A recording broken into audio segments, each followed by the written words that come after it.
He's like, we're gonna create our own company, you know? That's hip hop. And we created this company called Rockefeller Records. Shout out to Dame. I know we don't see eye to eye, but I can never erase your accomplishments. Thank you, and Jay. I appreciate you. Thank you for acknowledging Dame Dash. Shout out to Biggs. The Biggs. One of the most honorable people I've ever met. We created something that will probably never be duplicated. That's right. And, y'all did that together. Yo, shout out to Jay for doing the right thing, doing what was right for business, and shouting out Dame Dash. Forget about business. That was just the right thing to do, period. Surprised me. I didn't see that coming. I almost felt like a proud parent, you know, when they tell their kids that have been fighting, y'all need to stop that and y'all need to squash that. And then they finally do, and you all feeling all good inside. Jay went to the Rock and Roll Hall of Fame. And like I said a couple weeks ago, you really know what's important to some of these people because he got 3 awards at the BET Awards. He didn't show up to that at all. But Rock and Roll Hall of Fame, he's like, oh, I'm there. He was there buttoned up, smiling. You could tell that meant a lot to Jay. Jay usually has this emotionless face, and he just doesn't show any emotion. But you could tell that was one of the proudest moments of his career. And he shouted out Dame. It was the right thing to do. Like, Biggie went into the Hall of Fame last year, and obviously Biggie's gone, but if Biggie was here, that what if Biggie was still alive and him and Puff fell out, which a lot of people thought they would. He didn't shout. That would be like Biggie not shouting out Puff, you know? So sometimes some people get so caught up in the artist that they forget about all of the other people because the public only sees the artist, the rapper. They don't see the producers, the guys back, you know, behind the scenes, arguing with the label execs. All of that was being put in motion. People didn't see that. All the work that Big Dame and Biggs and them was putting in, Lenny S, all of them. And, you know, you could Dame probably was sitting at the house with a little Denzel tear coming down his eye like in Glory. He ain't gonna act like it's nothing. Of course, Dame gonna front and act like it was nothing, but that was a good thing. And I don't know if Beyonce told Jay to do it. You know, a good woman will put you in your place every now and then and get you to do what's right. Even if Jay felt petty, you know, to give Dame a shout out, especially after all of that stuff they got going on with the whole Reasonable Doubt album, the NTF, and the lawsuit and all of that. But, you know, Dame believed, as corny as that sounds, Dame believed in Jay when a lot of people didn't. You know, when Jay was taking, Dame was taking Jay around the city and they was freestyling, rapping, going to battles. A lot of people didn't think Jay was dope. He rapped too fast. You know, his style had to be mastered. It was nigga the J, nigga the A, nigga the Y, nigga the Z. It was it was all over the place. It was like, hold up, slow this down a little bit. And when they did it, it got right, you know, and they did a great album.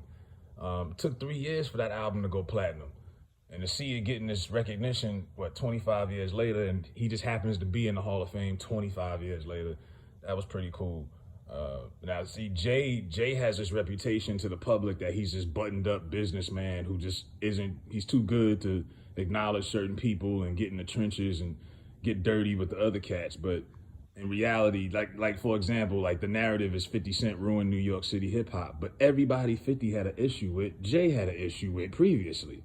Name them all off. Cameron, Jadakiss, The Lox, Joe, Pun, Nas, X, hell, even Prodigy. You know what I'm saying?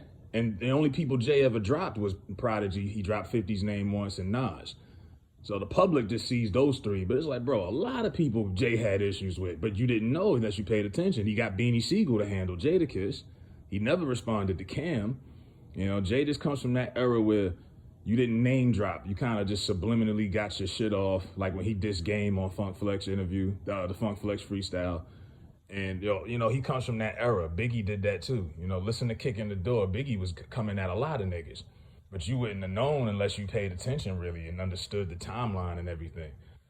So the public perception is that Jay doesn't get his hands dirty and he just looks down on everybody. And that's kind of like his flex. He's not going to acknowledge Dame. Jay don't even do interviews. When's the last Jay-Z interview you seen?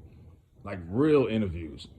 So when Dame, fortunately for Dame does these podcasts and these hip hop interviews on these radio stations because he has no real connection to the business outside of his Rockefeller stuff.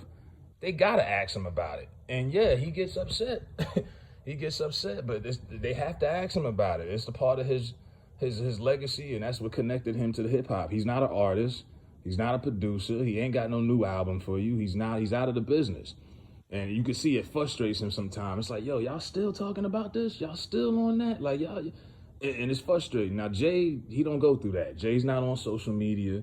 And so Jay gets this, people look at Jay almost as if he's a god. He's above and beyond the rest of these rap niggas. And reality is he just does things differently. But yeah, that was the right thing to do. Dame deserved his flowers. Everybody who was a part of that. I'm pretty sure Irv probably got a shout out too for his production on that album. That was a flawless album with 3 features, classic. But yeah, good for Jay. You know what I'm saying? Like I said, he showed up to this. He wasn't showing up to that BET Hip Hop Award shit. Nah. Say, nah, I can't do that. I got a couple other things to do. I'm kind of busy. But then the Rock and Roll Hall of Fame, that nigga was right there, front row and center.